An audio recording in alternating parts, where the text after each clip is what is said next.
Hey, welcome to the channel if you're new. If you're a current subscriber, welcome back. And I want to start by saying thank you. We've reached 102 subscribers as of this video. I really appreciate that. Never thought I'd have 100 subscribers, and it means a lot to me. So thank you very much. Got some updates for you on the 85 Z28 LS swap build. Just because videos haven't been coming out doesn't mean there hasn't been a bunch of work being done on them. And one of the major changes that you're going to see is how the videos are done. Made a small investment into getting a stand tripod to use on the camera, and hopefully that'll change the way that the videos look rather than just being carried around by hand all the time. So let me know what you think in the comments. Let's get to those updates. Stick with me. Let's do it now. All right, the 85 LS swapped Z28 with the 5-speed. Currently under construction, as you can see. Got plenty of dust on it. Been under the hood recently. I'm just trying to get a catch can. Picked up an Evil Energy catch can. Get that installed. I think I found a spot for it, but just got to get that plumbed in. And as you can see, headers are dismantled. Let's see here, exhaust is off. And that is because we no longer have the T5 in there. It has been sold. It's long gone. So what I'm running now, what's in there, is the AR5 out of Colorado. And I went that route because I've heard that they're strong and they'll be able to withstand the abuse that I plan to put on this thing when I take it to Autocross Week this year. Yeah, so the T5 that was in it is gone. Not because it broke, not because I didn't like it. I just knew, as everybody else does, a non-world class T5, or really any T5 for that matter, was not going to hold up behind that LS. Especially with the use of autocrossing. So what I did was, a couple months ago, I found a AR5 out of a Colorado. I think it was an 08 Colorado, had like 110,000 miles on it. Found it on Marketplace. Really good dude that was selling it, honest guy. He actually drove an hour west from a location in Ohio, and we met in Ohio about midway and did the exchange there. So I picked up an AR5 and went with the FabBot adapter from LS to AR5, as well as the slave cylinder. That is all installed. When I was telling you there's been updates and work being done, the AR5 is in the car. It's installed to the engine block, torqued and everything. It's currently resting on the cross member with an adapter plate. Not fully bolted in yet because I'm working on the shifter solution for it. So that, to say the least, has been a little bit of a challenge, just because it required me to make, I took some 3/16 inch steel and what I think is gonna work, essentially an adapter plate to use that AR5 in the 3rd gen, because I'll show you here in a minute, there's no way you can put an AR5 in a 3rd gen, but if you want to use the stock console and shifter boot and have it look somewhat stock, there's no way you're going to get that done with AR5 in its stock shifter location. So as with everything, just adapted and overcame and kind of drew up a sketch for what I needed to get done, and that involved this. Let's take a look here. Yeah, excuse the mess. As you can see, exhaust is out, headers are currently uninstalled. But this is the main star of the show right now. Console's out. And it looks like a mess, but trust me, there's a method to the madness here. So this is what I was talking about. This is the AR5 here that came out of the Colorado. And that's the location that that shifter ends up if you're using it in a 3rd gen, which in my opinion is way too far forward unless you have some type of staggered back shifter handle. And I couldn't find anything that I liked. So what I did was I got the console on, took a few measurements, and made this 3/16 inch plate that you can see here that just bolts to the AR5 trans, and then just drilled, marked and drilled the holes and picked this T5 shifter up off of the old Amazon. And it's just a cheapy shifter. Nothing special, not a Pro 5.0 or nothing. It's just a cheap 5-speed. And as you can see, I'm working on how to get that linkage from here to there. And essentially what I came up with was I had these clevis rods that I got, and just a piece of 1/8 inch stainless steel rod. And essentially what I'm going to be doing is I'll be connecting that to the shifter, and then that goes to the AR5, and that should do it.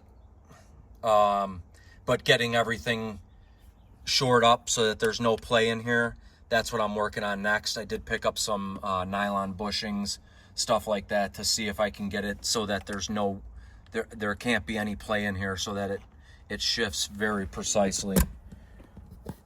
But that's that for the trans. Even got the stock knob to fit on this with an adapter, which I'm pretty excited about. I wanted to keep this shift knob. I don't like the metal ones. But as you can see, I'll get this off. Good Lord. There you go. I'll Loctite that in, but just a thread adapter to adapt it to this shifter. So pretty happy about that. It's the little things, right? But this will actually start once I get that figured out and get that finally buttoned up. Trans fluids going in. I've got to work on how I'm getting this sealed up. More than likely, I'm going to try and do it from the bottom up. I think that's the easiest way, just to figure it out. But a little bit of modification needed to the trans tunnel, but not crazy. I'd say that's probably about a, 3-inch by 5-inch square that needed to be cut into the trans tunnel. But it was fine. Did that with a roto zip. It was done. What else? Let's see. Those new gauges, love that. Can't wait to hear this thing again soon. What else? I've been doing some welding. I picked up a welder, and I've been doing a little bit of welding, as just basically like a shade tree welder, just figuring it out as I go. And that's basically led me into this exhaust has come off. I'm gonna be redoing these pipes I'm redoing the pipe for these mid pipes from the headers back to that Y pipe. And I picked up some V-band clamps for the headers. So I'm gonna tack those on, get it back in the car, get the whole system fabbed in, and then I've got a mobile welder that I've already spoke to come out and get everything shored up for me. So if you've been with the channel for a little bit and you're following with the swap of the Camaro, the T5, basically I got rid of it and sold it in great working order. Nothing was wrong with it, because I knew it was going to need it. we're not going to be driving from here, from Illinois to Pennsylvania and doing autocross and then driving into Ohio, doing autocross, back to Pennsylvania for autocross, and then back to Illinois. I just knew that T5 was not going to make it. And this AR5, from what I've researched and seen, seems to be our best bet. Will it hold up? We'll see. We'll see. But the T5 did exactly what I wanted it to do this whole time, which was get the car running, driving, and it did exactly that. I did have a remote tune done, and I'm not sure if I've updated the channel with that. I had a remote tuner patch into the car with a laptop, and I had the CAN bus cable linked to the Sniper. It was great. I mean, I can't say anything negative about a remote tune being done. The one thing that I do regret not having done was changing the Sniper to a more progressive throttle system, especially for when those secondaries open up. And anybody that's been using a Sniper or is considering using a Sniper, a progressive linkage with a manual transmission for a street-driven car, I would say is probably the best way to go. The way that they have these secondaries open, it's damn near like at 5% throttle, it just opens the secondaries and you're dumping so much fuel, so much air, that if you were doing this for like drag strip application, it'd be no problem. But let me show you what I did. So on the Sniper, right here, this is your linkage that opens your secondaries when your throttle cable's engaged. And instead, they do make progressive throttle linkage that you can purchase. But the more I looked at it, I was like, well, wait a minute. If we're trying to, the bar was originally like straight. The more I looked at it was if I bent that rod more and more, that would allow it, the primary to open. And if I bent it to a point where then I could see the secondary begin to engage, that's what I did. I just simply bent the rod till I got the secondaries to engage at, I think the recommendations for street was like 35 to 40% in throttle activation of your primaries. So that's what I did. Other than that, trying to think of any other updates. That Evo Energy catch can, that's gonna go right back here. I found a spot where I can put it, and that's gonna quickly, it'll easily go into the PCV system.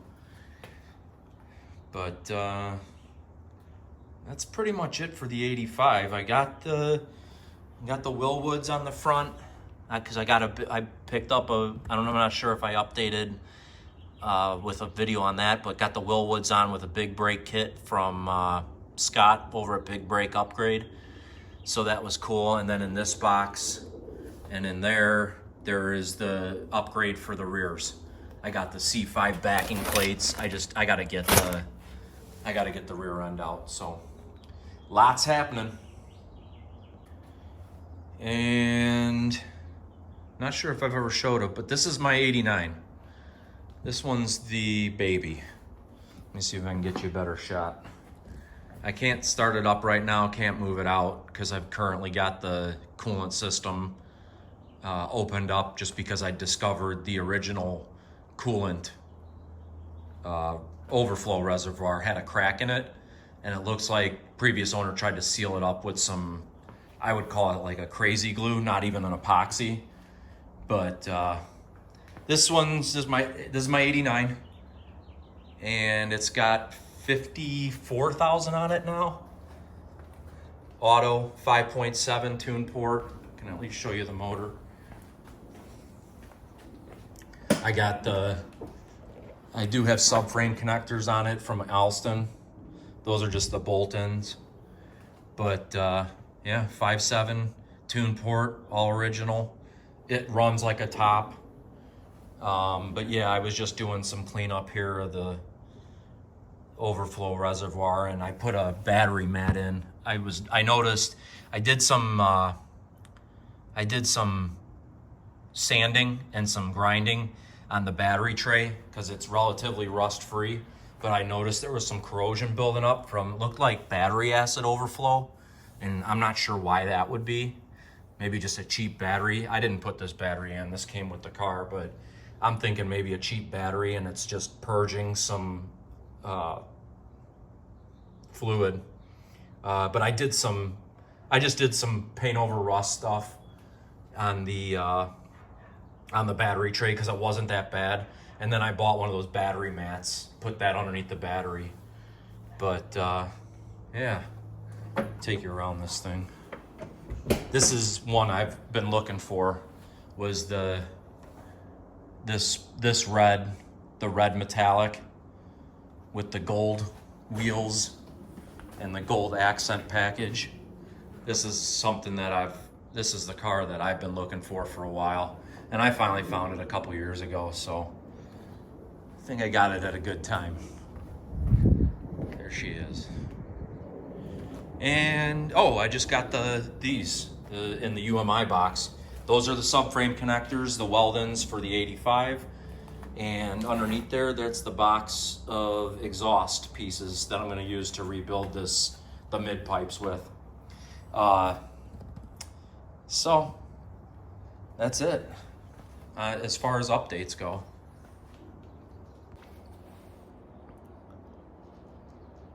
Well, that's going to do it for the updates in this video.